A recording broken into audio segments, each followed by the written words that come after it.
Welcome to Blizzard Fire. We hope this video helps fire up your solution.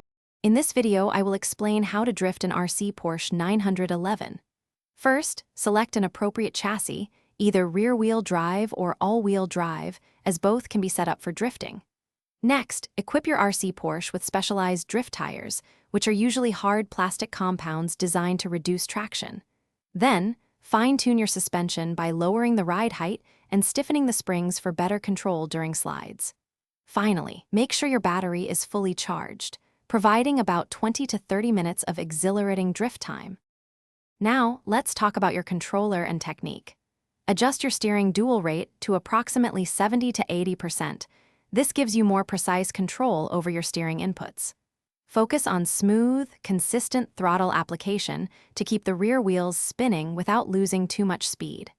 To initiate a drift, use a quick steering flick combined with a short burst of throttle. Remember to counter-steer rapidly in the opposite direction to hold your drift angle and avoid spinning out. Once you've mastered the basics, you can explore advanced drifting maneuvers. Try the clutch kick technique, which involves a quick release and reapplication of the throttle to break traction mid-drift. Practice tandem drifting with a friend, aiming for synchronized slides and close proximity. Focus on smooth transitions between drifts, allowing for continuous flowing slides around corners. Experiment with various track layouts, from tight hairpins to sweeping turns, to enhance your adaptability and control. Finally, proper maintenance is crucial for a long-lasting drift experience.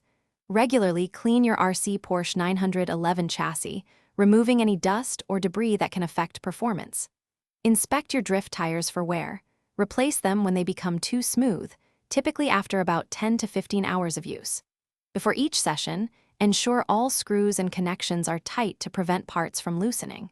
If you notice erratic steering or throttle, recalibrate your electronic speed controller and steering servo for optimal performance.